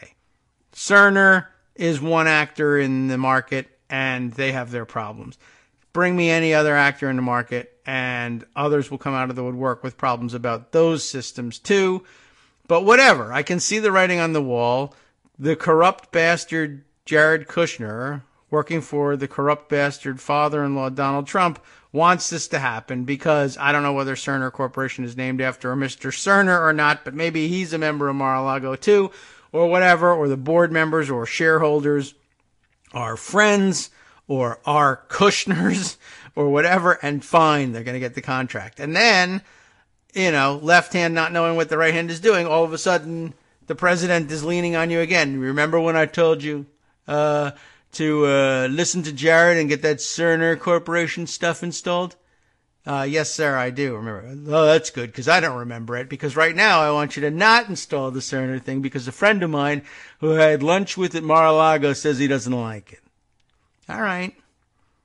The military has experienced numerous glitches since implementing the Cerner software, and that is a problem, at 4 Washington state clinics and hospitals last year, however.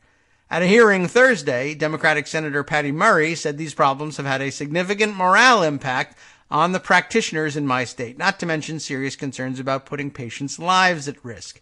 That's the article that Greg just sent us. Stacy Cummings, who runs the project for the military, testified that despite the challenges, the implementation is on track to finish nationwide in 2022.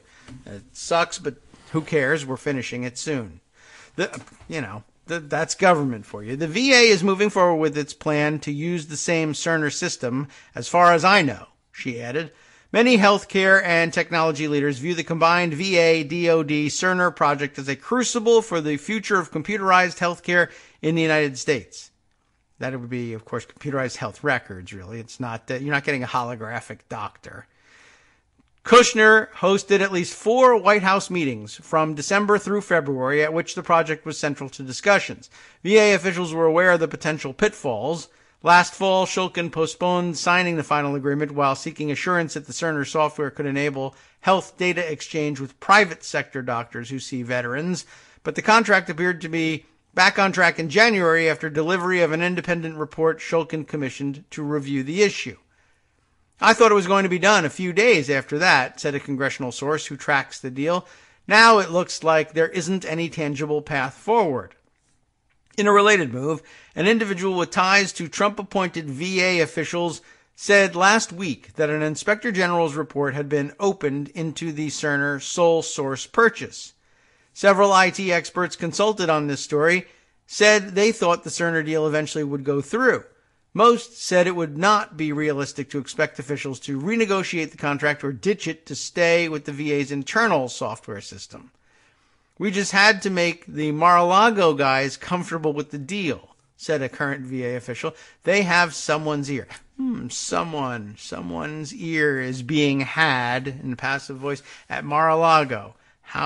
Wonder how we could figure out who that might be. Power and influence are power and influence. And that is true. Now, Greg has sent me a couple of articles here and pulls out a few comments from it and makes a few of his own. Let's see. There is the Healthcare IT News article. Senator blasts DOD EHR rollout as putting patients' lives at risk. That would be Senator Patty Murray, as aforementioned. Let's see. While the Defense Department has hailed the pilot stage of its Cerner EHR implementation as successful, Patty Murray has outlined a list of concerns over tech issues. EHR, Greg helps us with that one. Electronic health record. There's also EMR, electronic medical record. Both refer to the same thing, but that's how big the fight is. Jared Kushner wants one thing, and Barry, I know a guy in high school named Barry Moskowitz, Bruce Moskowitz, wants another, and they're going to fight over the acronym. Let's see, another piece pulled out from that article. When we began the optimization period, we had about 7,000 trouble tickets. Out of those 7,000 tickets, we're in the process of closing about 1,000 of them, Cummings said. Depending on the level of complexity and how much work needs to be done directly with the user, those changes will be made over the remainder of the year. But Murray continued to press the point. Those issues were identified long before deployment and should have been addressed prior to people all of a sudden using it when people's lives are at stake. So there are, of course, multiple approaches to the issue. It's entirely possible to see that happen. What else have we got here? Is this something completely different down at the bottom here? Let's see. There's a number of articles here that appear to have, well, I can't tell whether they have something to do with this or not, Greg. The lot of Israeli references in some of these things. Let's see what's going on here, because with Perlmutter involved, I can't tell whether we're talking about, no, this just happens to be a bunch of Israelis talking about international security issues instead. Okay. We'll put that on hold then, and turn also. Now, I mentioned that it was sort of kind of true that this stuff had not been reported earlier. And I guess, I don't know whether the Cerner deal necessarily whether it had been reported that Moskowitz was specifically involved in that one. But one of our Twitter pals who tracks the various players in the Trump social circles in particular, had brought this to my attention. I'm going to have to track back on this one and see if I can find it. But another of our Michael Musson saying, yeah, it makes perfect sense that Trump would look to an entertainment executive for expert advice. Absolutely true. But we've seen Moskowitz's name and his outsized influence mentioned in reporting before. So if I can scroll all the way back and find the appropriate tweet, that would be really helpful. But I don't think that's going to happen anytime soon. Sigh. Okay. Well, here's the other article that came up about Moskowitz. This one from some time ago here, January of 2017. So transition time. In fact, January 16th, prior to inauguration. Ike Swetlitz, seriously, Ike Swetlitz reporting this one for Stat News. That is to say, like stat as in the medical professional stat. So we're talking about something for medical and healthcare professionals in terms of what this publication is. All right. When President-elect Donald Trump summoned a small group of national healthcare executives to his Florida home, Pervalago, in December, the group included a less familiar name, Dr. Bruce Moskowitz, a primary care physician who is a prominent figure in Palm Beach. Moskowitz told Stat that he knows Trump through the Palm Beach community, Mar-a-Lago, and that he helped put together the group that met with the president-elect, which included the heads of the Cleveland Clinic, Johns Hopkins Medicine, Mayo Clinic, and Partners Healthcare, one not mentioned in the previous article. He's familiar with me, and I'm familiar with him, Moskowitz said. I'll put that on the record, because pretty soon when we find out what's really going on here, Trump will pretend he doesn't know him and isn't familiar. Moskowitz said that when Trump wanted to have a meeting with America's healthcare leaders, he was called in to wrangle together participants. He declined to speak in detail about his relationship with Trump or say whether he is a member of Trump's opulent Mar-a-Lago club in Palm Beach. Interesting that in January of 2017, he refuses to say whether he's a Mar-a-Lago member. Now, of course, it's, we've found out, and that's the reality of it. I don't know. I can't. I won't. I decline to speak in detail about the relationship, and I don't know why he asked me to put together this particular meeting. I have no idea. So right off the bat, why can't the guy just be honest about things? I know him from Mar-a-Lago, and I'm a locally famous physician, and I take care of a lot of billionaires who are friends of his, and he thought it would be a good idea to get my input because I'm a doctor. Just as he says, I need legal advice. Alan Dershowitz is here. I'll ask him that. This is the way he operates. He schmoozes. He finds a doctor. Take a look at my medical problem over here because I'm president of the United States. Take a look at my legal problem over here. He just likes to, socialize and get information off of people. Just say it. If he just said it, then I would say it's possible that you're just a rich doctor who likes to eat lunch at opulent, supper clubs, and fine, whatever. And the president is, the owner of the club, and that's a huge problem in the emolument sense. But the fact that you would run into him and know him, I don't care. That's fine. The fact that you say, I'm not a member, I might not be a member, I don't know how, I just was standing around and a phone call came and they said arrange a meeting for the president, so I did it. Because who says, no, you might get thrown in jail. I was afraid they were going to put me in Guantanamo if I didn't finish this meeting. No. And the fact that you avoid this makes me think, okay, I know what you're doing here. You're trying to get some dollars out of this. What else would you be doing? All right. Well, anyway, he really thinks very highly of himself, does Dr. Moskowitz. And, that's the case with a lot of doctors, I guess, but a lot of people who are highly educated. And he goes on to say, the team knows, that is the presidential transition team, the team knows that I can be expected to decide Who would be best to bring to the meeting, Moskowitz said. That is amazing. I mean, it's not amazing that people are full of themselves, but what a sentiment to put out there. You're a locally famous Palm Beach general practitioner, whatever, and the White House transition team knows that I can be trusted, I can be depended on to decide who would be the best people in America to bring to a meeting to advise the incoming president of the United States about the health care issues facing the country today. Why? Because, look at me, I'm a wealthy doctor. Well, there are people who think that way, but I do think it might be disguising something else under the surface. We'll talk about it a little bit after this. Hi, it's me, David Waldman, your host for Kagro in the Morning, interrupting this little break to say thanks so much to all of you who are contributing supporters of Kagro in the Morning. Thousands of you are downloading the show each day, but fewer than 1 in 25 regular listeners are donating to help keep us on the air. For the money you'd spend on a single 3-minute iTunes song, we bring you 2 hours of great news and entertainment every day, 5 days a week. Patreon.com, Patreon.com makes it easy. You can find us there by searching KagroX or David Waldman or Kagro in the Morning or even Daily Coast Radio in their search box, and you'll be right where you need to be to make easy, recurring monthly contributions to support our show. Once again, thanks so much for your support.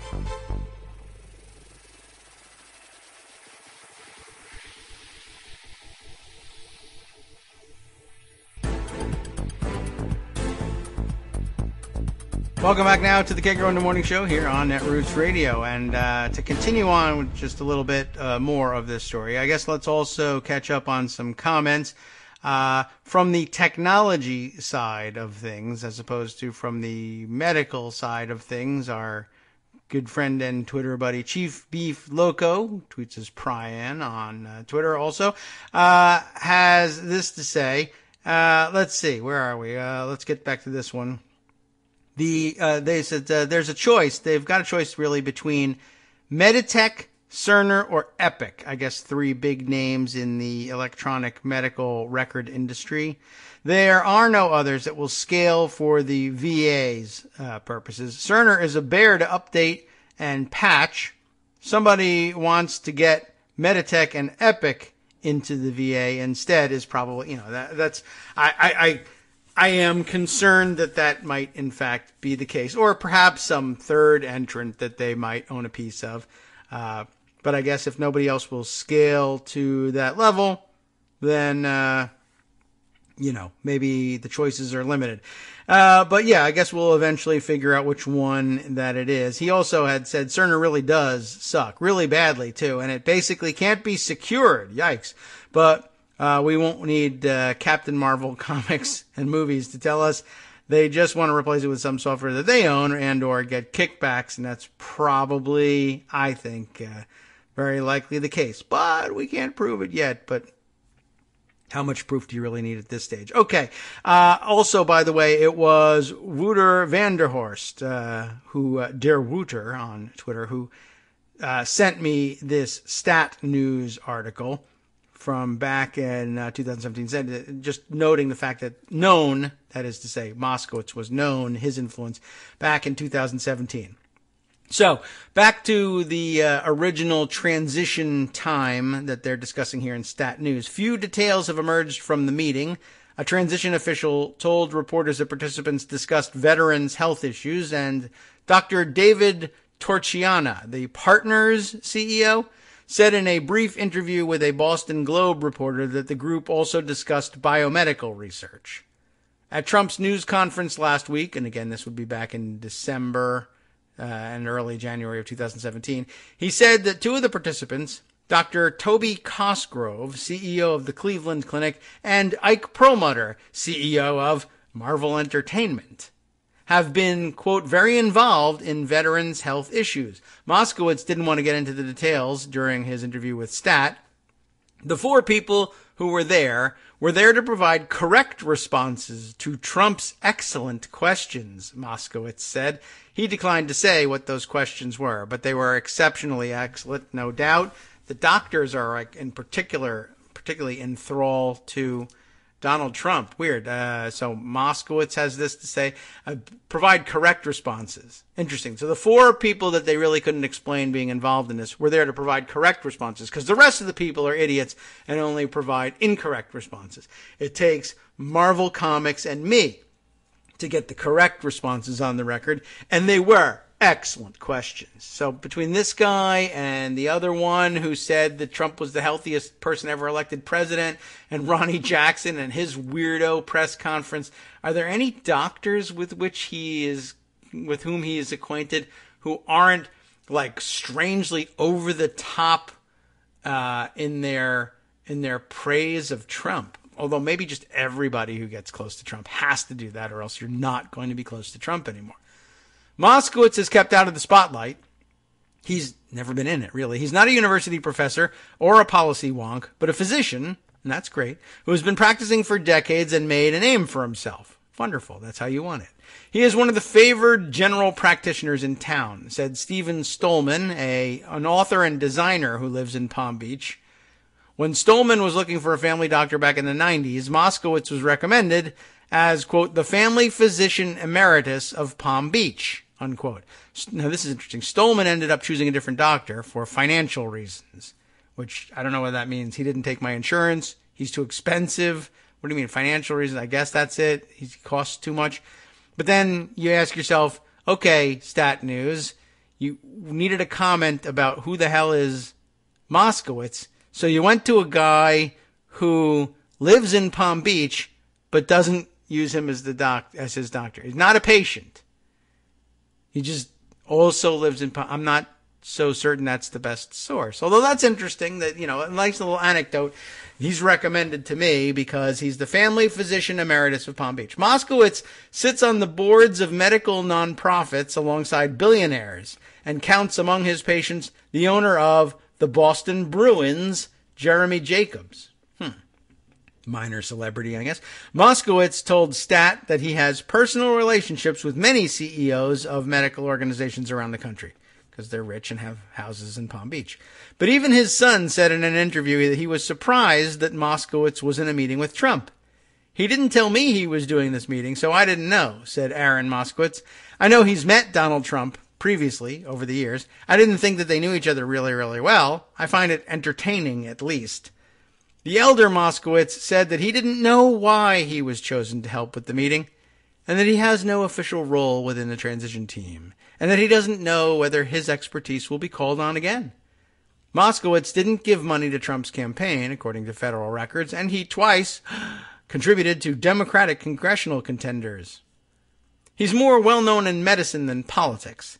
Stat spoke with nearly a dozen of his acquaintances, including people who don't really know him and don't use him as a doctor, but also, I guess, including practicing doctors, business executives, and a former university president, all of whom described Moskowitz as, or in nothing short of glowing terms, very highly respected, really just quite brilliant, and a remarkable physician. Moskowitz, 68, got his medical degree at the University of Miami, completed his internship and residency at Strong Memorial Hospital in Rochester, New York. He's board certified in internal medicine. Over the years, he has been involved in a variety of medical projects, an iPhone app to help patients find the closest emergency care, 911, a website that shows the nearest clinical trials, that might be nice, and a registry to track medical device safety issues while maintaining a private practice. Dr. Kenneth Beer, a West Palm Beach dermatologist who considers himself a friend and colleague of Moskowitz, said that the doctor, quote, has one of the most dedicated practices of anybody I've ever seen. He's available for his patients 24/7. Beer said that because many leaders in corporate America have homes in Palm Beach, doctors like Moskowitz and himself end up taking care of powerful patients. True, right? Including CEOs and major hospital donors. One of Moskowitz's colleagues said he knew about the Trump meeting at least a week in advance. Dr. Stephen Rosenberg, a West Palm Beach dermatologist, a lot of dermatologists working down there, had been kicking around, this is interesting, just casually, Dr. Stephen Rosenberg, a West Palm Beach dermatologist, had been kicking around a healthcare reform proposal for the past few decades. It is summarized on his website and also at a change.org petition that has more than 100 supporters. I'm curious what it is. It's linked here. You can take a look. At the urging of a patient, Rosenberg said he decided it would be a good idea to try to get the plan in front of Trump. That was in mid-December. So Rosenberg called Moskowitz, figuring that his well-connected colleague would know someone close to the president-elect. It just so happened that Moskowitz was scheduled to meet with the healthcare executives and Trump about a week later. Rosenberg said Moskowitz took the proposal to the meeting. Moskowitz couldn't be reached for comment on Rosenberg's story, which is going to make it difficult to implement his plan. When a stat reporter first called Rosenberg, the doctor expected that it was someone, perhaps from Trump's team, following up on his plan. Rosenberg said he heard that the team was interested, but he didn't know who would be calling him or when. So I have this vision of poor Dr. Rosenberg's patients unable to get appointments because the doctor is busy waiting by the phone in case Donald Trump calls to say, I love your health care plan. We're going to implement it, which is to say I'm not going to implement it because I'm incapable of implementing anything. But what a world that we're dealing with here. I mean, I'm sure it's exciting to the doctors, and I guess, am I arguing? And maybe I'm saying, after having read the first article and saying, who the hell is this doctor from out of nowhere? Maybe I should be rooting for this poor doctor to spend the rest of his life waiting by the phone and have nobody call him. Although maybe the healthcare proposal is fantastic. I mean, we can look. It's on his website, and there's a change.org petition. Let me open these up. Now I'm curious, even though I think this is probably a waste of time. The petition is closed, though it does have now 128 supporters that it gathered sometime between January of 2017 and now. Let's see. Congress has committed to repealing Obamacare, but has yet to agree on a new program to replace it. The following proposal is simple, good, economical, excellent, and flexible to accommodate the needs of citizens as well as those involved in providing health care in an efficient, compassionate manner. The proposal in brief: enroll all eligible. Hey, what do you think? This guy is a genius. Enroll all eligible Americans under the age of 65 in the existing Medicare program, but with high deductibles.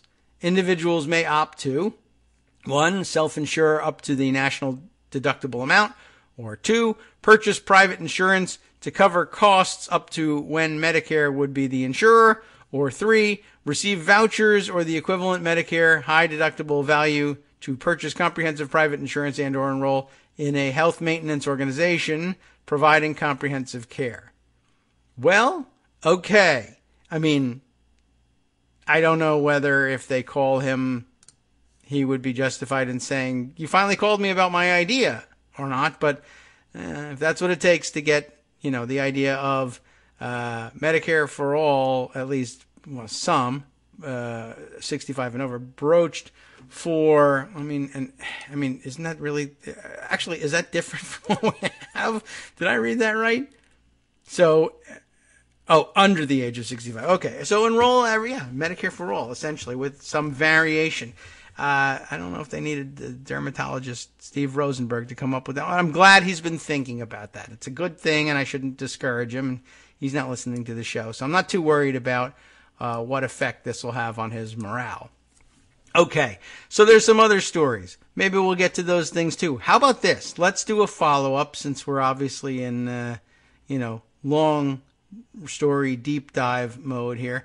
Let's go back to something we talked about on Friday. We gave over the entire day to in general, to the topic of the continuing controversy between Democratic grassroots activists, particularly those of the progressive persuasion, and the DCCC and other party organizations, and the interests that members of Congress, current incumbent members, Democratic members of Congress, have in shaping the primary and general election fields in the midterm elections, the tensions that produce, and in particular, looking at the case of Levi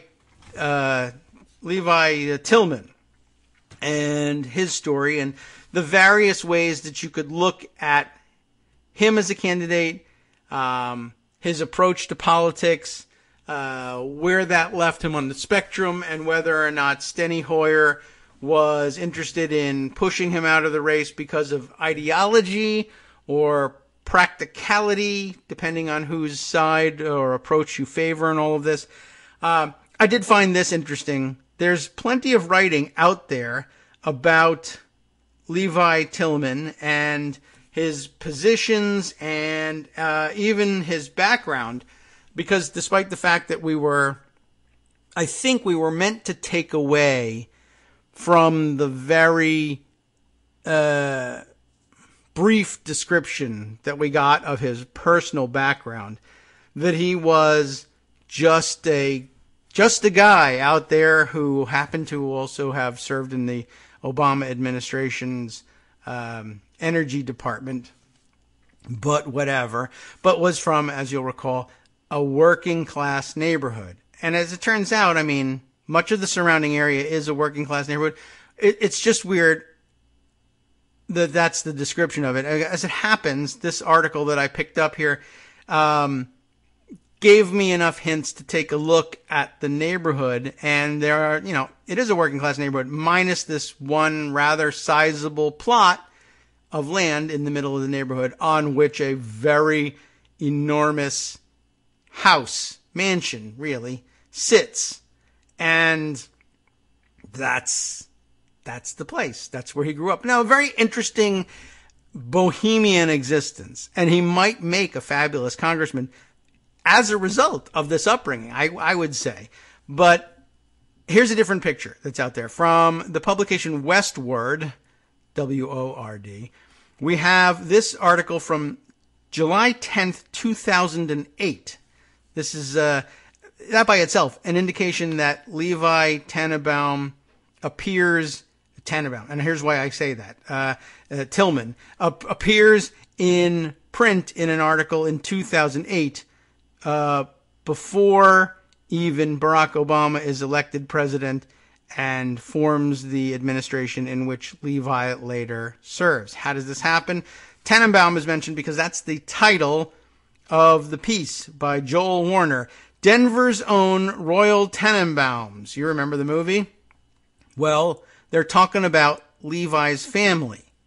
So interesting, hard scrabble, working class neighborhood guy that he is. He may be fantastic in all this stuff, but I don't know. I just find it's interesting that we've involved ourselves in another spin game, particularly that we do so at the behest of a publication that typically insists that they're all about cutting through the spin game. I find that interesting too. So what does Joel Warner have to say about the family? There's always room for one more at the Tillman Dix dinner table. You remember, of course, that it was mentioned that Levi Tillman is the grandson of former Congressman Tom Lantos, and then the nephew of another congressman, and I couldn't bring the person to mind at the time, and then I remembered. I know Tom Lantos had another relative who was in Congress. It was Dick Sweat from New Hampshire, right? New Hampshire.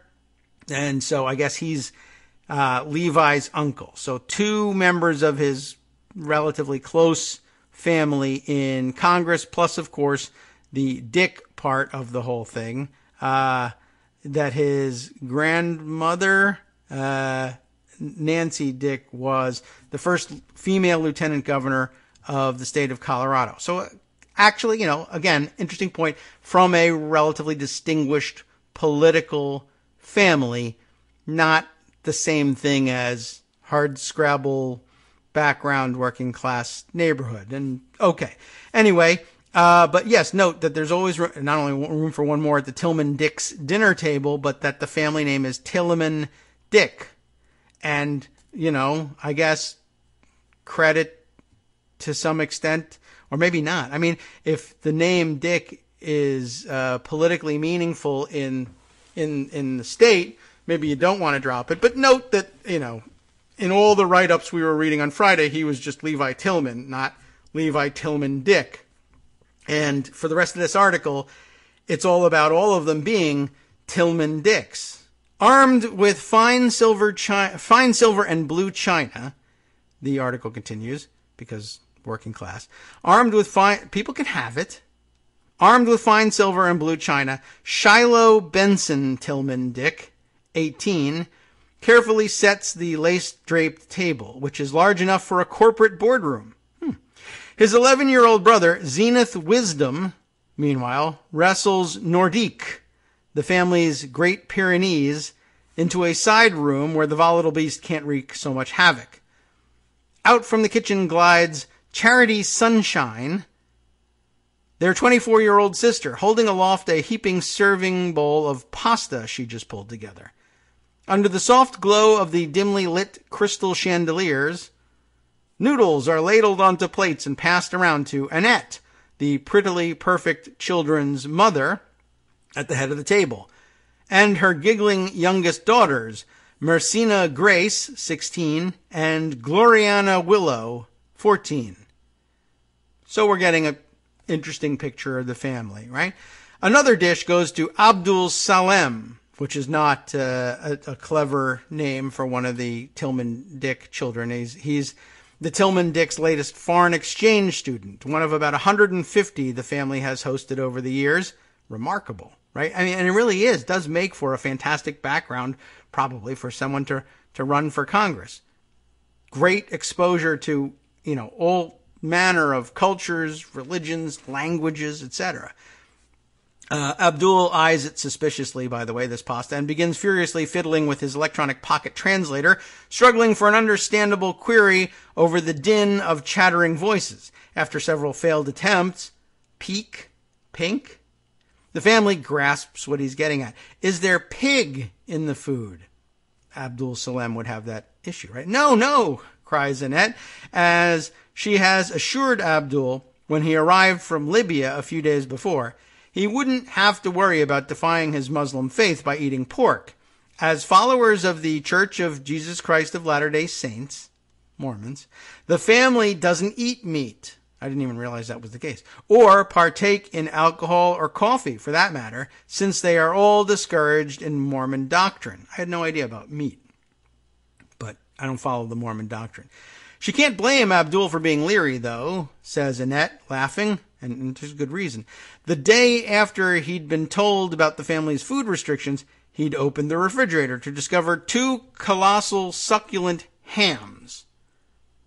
So, okay. Remnants, though, from the recent funeral. By the way, which recent funeral? This datelined July 10th, 2008. It is the recent funeral of the family patriarch, as it were, the father and Levi's father, Timber Dick. That's serious. That's his name, Timber Dick. I think it's actually short for Timberland Dick, which maybe is stranger or not stranger. I can't really, I don't know what to say about that. But that's Timber Dick. Timber Dick was an inventor of sorts and actually had a successful product or two at some point. And it's described here. And this is a very long article. We're definitely not going to get through it. But I wanted to give you some of the flavor of what's going on here. And there's a little bit more that might help with that. So what's in the pasta? Abdul wants to know. Well, Charity explains with her distinctive effervescence, the meal's based on a song that she wrote for her latest composition, Facebook the Musical. That's what it says. And with little prompting, she launches merrily into the piece, and her remarkable soprano voice, one that's been heard on professional opera stages around the world, fills the room. And I don't know the tune of this, but these are the lyrics. I guess. Why? I'm not really sure, but that's what it says. 1 part ricotta, as they probably pronounce, they don't say rigot, as the Sicilians in New Jersey did. 1 part ricotta, some thyme and soft goat cheese with dried porcinis, some garlic and white wine, mixed all together with some linguine or a spinach tortellini, will be so sublime. Ha ha ha ha ha. Okay, that sounds like a smash of a musical. Charity is looking for constructive criticism, okay, and she'll be off to Los Angeles next week to pitch the musical to potential patrons. But that doesn't mean that this big, white, 8-bedroom house on West 46th Avenue will be any quieter. Aside from the 5 siblings here tonight, Annette's other 6 children, that's 11, are all scheduled for Denver stopovers, bringing with them tales that suggest they're angling for Tillman Dick world domination. That's something for working class folks to be working on there. For instance, Liberty Bell, Belle, 20, will soon be arriving from Baltimore, where her advanced studies in the history of science, medicine, and technology have barely been slowed by the fact that her foot was recently run over by a car. With her will be her 22-year-old brother, Corbin Israel, though he'll only be around for a few days before he heads to China on assignment for a global strategic communications firm. Then, Kimber Rainbow, the oldest daughter at 28, will take time off from her Washington, D.C. public relations job to spend the summer in Denver. Her husband, because that's what happens when you get D.C. public relations jobs, you take summers off. Her husband, David, whom they all love, whispers Annette, even though he's a Republican, has already arrived, bringing with him their pet Yorkies and a 2-week-old puppy, which they have already blended into the menagerie of dogs, birds, and other creatures populating the Grand Mansion. The Grand Mansion. The Grand Mansion. Eventually, 26-year-old Levi Mills, Tillman Dick, of course, and 29-year-old Tomeka Sterling should be stopping by just as soon as the former, Levi, takes a break from his research for Pulitzer Prize-winning economic writer Daniel Yergin, and the latter, Tomeka, gets away from his duties as a staffer for the U.S. Senate Committee on Foreign Relations. Last but not least, there will certainly be a visit or two by Dulcia, the Tillman Dicks' adopted daughter from Honduras. Also fantastic, right? Who is either 38 or 39. No one knows for sure. This evening is hectic enough as the dinner conversation bounces erratically here and there and different voices jockey for attention.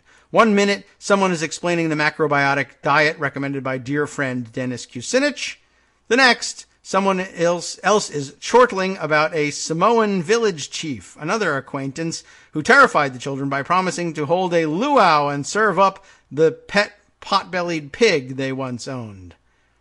Before long, someone brings up their father, Timber Dick, who died on April 10th from injuries sustained in a car accident. There's talk of the strange foods Timber cooked up as a child, like Captain Crunch cake and aspen bark bacon, much to the chagrin of his mother, Nancy Dick, who survived the ordeal and went on to become Colorado's first female lieutenant governor. There's guffawing about all the head injuries Timber suffered growing up, one cracked skull after another that never seemed to temper the cerebral intensity between his thinning hair and thoughtful, bespectacled eyes. And there are recollections, too, of the sacrifices he made for his family, like more or less giving up his beloved barbecue ribs when it was decided that the clan would become vegetarians. He was always such a good sport, says Annette, shaking her head with a smile. He went along with one family escapade after another, the steadfast anchor in the middle of the magnificent pandemonium that is the Tillman Dicks. There's a lot more to it. I definitely encourage you to read it and to read a little bit more about it. It's a fantastic family. They would be great people to know, and they might even be a great source of new members of Congress. It's absolutely true. And none of this is meant to explain or convince you that either that Steny Hoyer is somehow right about it or wrong about it for that matter.